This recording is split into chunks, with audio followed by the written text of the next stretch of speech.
એક તો કોઈ આપઘાત, અકસ્માત કે અન્ય પ્રસંગોમાં જ્ઞાતિનું સ્વરૂપ આપવું એને હું થોડી મર્યાદિત સમાજવાદની વ્યાખ્યામાં ગણું છું. કોઈ પણ સમાજની દીકરી સુસાઇડ ન કરે એવું વાતાવરણ કરવું સમાજની જવાબદારી છે. સરકાર તરફથી પણ એવી વ્યવસ્થા હોવી જોઈએ કે જેને મજબૂર સ્થિતિમાં જ્યારે આપઘાત કરવાની સ્થિતિ આવે તો એક કેન્દ્ર એવું હોવું જોઈએ કે ખુલ્લા મને ત્યાં જઈને મદદ માગી શકે.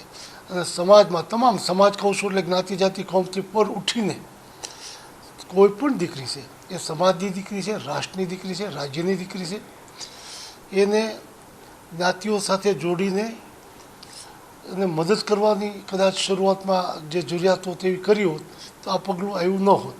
એટલે લાંબા ગાળે આ બાબતની સમાજમાં કેળવણી, સંસ્કાર અને આશ્વાસન પૂરતી વ્યવસ્થાઓ હોવી જોઈએ જેથી કરીને કોઈ પણ સમાજની દીકરી આવા પગલાં ન લે.